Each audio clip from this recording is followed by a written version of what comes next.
Proserpina, Proserpina, come home to mama, come home to mama, Proserpina.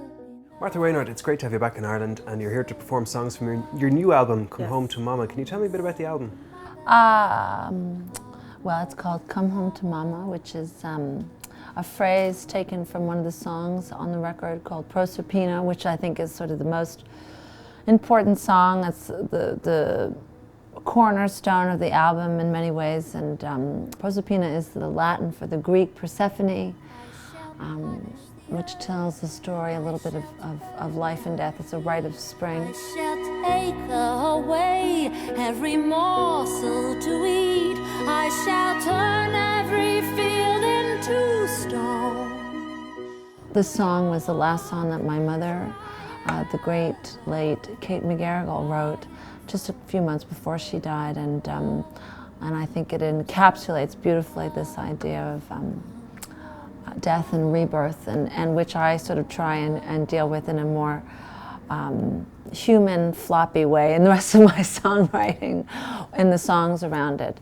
And so the record deals a lot with, you know, the fact that she died. I wrote a lot of it right after she died, but I also had a child at the same time. So it's angry, but also hopeful.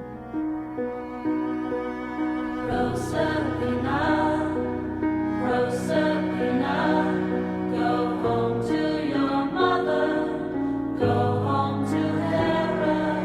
Proserpina, Proserpina, go home to your mother, go home to Hera now. That theme of motherhood runs through some of these songs, and the timing of things when you lost your mother very close to the time that you became a mother yourself. Yeah. How close? They were simultaneous. My son Arcangela's due date, it was the day that my mother died. But because he was born 2.5 months early, he was born very premature in London, England, she was able to meet him. She flew over to see him, and so she got to hold him. And then when she held him and flew back to Montreal, she got into bed and got smaller and shrunk and stopped eating and died. And as that happened, my son Arcangelo, got larger and larger in his incubator. And so it was a very interesting, difficult, but also very beautiful in some ways, transference of life between the two of them.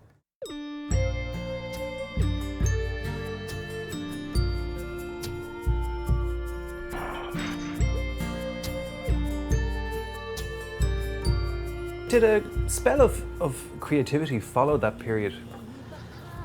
In terms of your songwriting? Yes, I mean, I think that, you know, I think there was so many emotions, and I really didn't want to become disturbed around the baby, especially because he had a difficult beginning.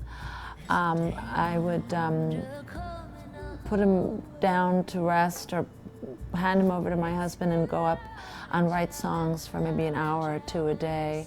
And I think that is really where I expressed a lot of what I truly felt, and a lot of the sadness and a lot of the anger, and so there was a lot of emotions. God, you know, as if I hadn't had enough before. But yeah, I seem to really write songs, I guess, out of these kinds of personal trials and tribulations, and much to the chagrin of people around me who have to be, you know, mentioned in the songs. I was going to say, because, you know, we get a sense of the challenges and then the payback of being in a relationship. You've got references to the 7-year itch, to make-up sex and all this kind of stuff. Yes. Does your partner get a bit paranoid when you read some of your Luckily, he doesn't pay attention. Well, he didn't pay attention for a long time, and then I think my husband, the same as Brad, and he plays bass with me, and he produced my first couple of records. So he knows me. We have known each other for a long time. He knows this about me, but I don't think he noticed quite how much he was sort of used, let's say, on this record until he was up on stage having to play the songs in front of him, in front of people, and he was embarrassed and a bit pissed off, I think, and rightfully so. So, but we've talked about it, and I think that it's important not to shackle an artist, and it's also important for an artist to feel that he or she can maybe take the truth and reality and take it a little further than maybe it really is in order to be more interesting. I really like the makeup sex. It's the only kind I ever get. And when I'm gazing longingly in your eyes, it's not for you but the self I left behind. You mentioned that your son was born while you were on the road. Was touring a big feature of your upbringing? Not so much, in that my mother and my aunt were true artists. My Aunt Anna still is, but they were very lucky as songwriters to have other people sing their songs, which meant that when they had children, they were able to stay at home with them and stay at home with us, and still be able to make a living by allowing other people to do a lot of the footwork in the touring. Although we did spend summers doing folk festivals, Canadian folk festivals, British folk festivals, European folk festivals, and so those were really fun. Those were really fun. What age did you first go up on stage? Yeah, like 6 or something like that. But it was very funny. There's footage because back in those days, if I'm saying that, I don't think they brought minders with them or anything. There was no nanny. I mean, there's footage of me on stage sort of playing. I'm supposed to be singing, I think, because they would put us to work. And my brother Rufus would earnestly be up at his microphone singing, Stephen Foster or whatever, like with his perfect harmony, and I would sort of be distracted and in front of a mic, sort of shy. And then my younger cousin, Sylvan Lily Anna's kids, would literally be like playing with blocks on the stage because I guess they hadn't brought anyone to watch them. So it's very sweet. That was some apprenticeship, though, I'd say. I think so. Yes. Yeah. And then when you began to go with music, I suppose full time, you started out initially with your brother Rufus. Yeah. I was his backup singer for his first 2 records, and we toured a lot. Yeah.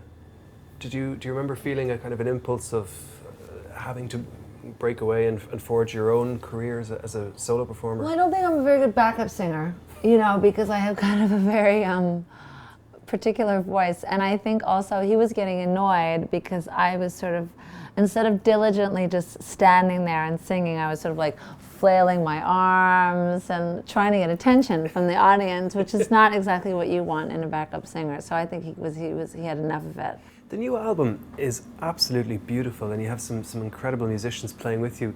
When you then decide to go on a solo tour, do you enjoy touring alone? I love playing alone. I like being on stage alone. I like walking and having time to read. But I must admit that having a child and not being with him, and being married and not being able to like run after people, it doesn't make it as appealing.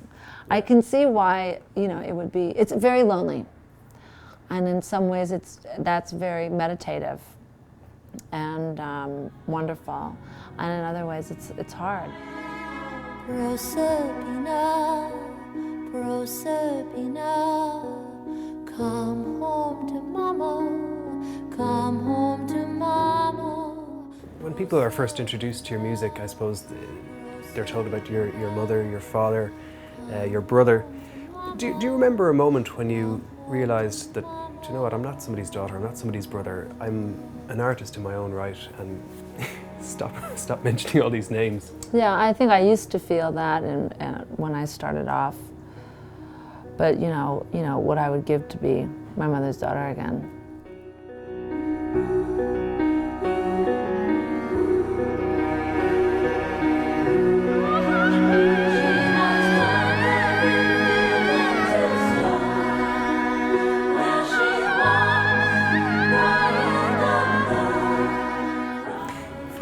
We're nearly there, but Come Home to Mama is the title of the album. We're celebrating motherhood on the record. Was it difficult to record that song that your mother wrote? It wasn't that difficult to record, in that I was desperate to record it, because really it was sort of a last gift to my brother Rufus and I, but mainly to me too, because it's a mother and daughter story. And so I wanted to snag it up and do it. And also I think it was at a time that I couldn't really believe that she was gone, so I closed my eyes while singing it and tried to emulate her, and still in a stage of disbelief where I hoped to perhaps open my eyes and that she would still be there.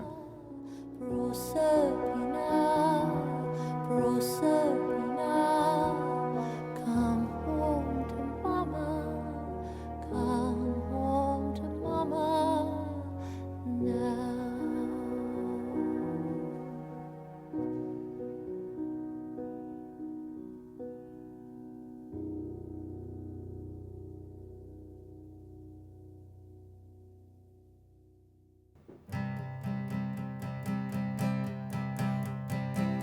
I really like the makeup sex.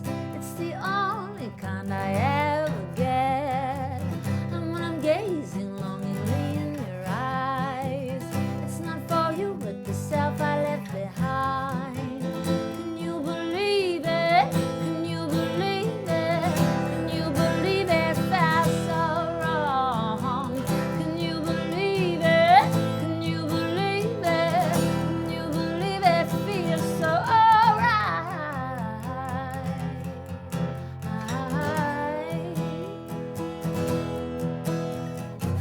I'm sharpening the chip on my shoulder. As I get angrier, I get older.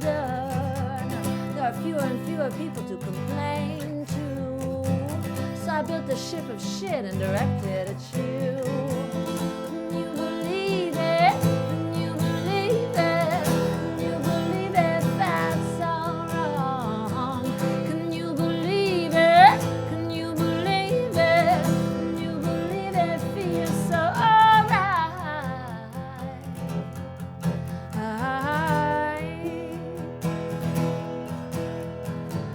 I'll show you mine if you show me the time of day in your brainless glove.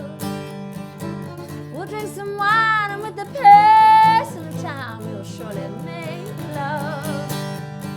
Can you believe it? Can you believe it? Can you believe it felt so wrong? Can you believe it? Can you believe it? Can you believe it feels so alright?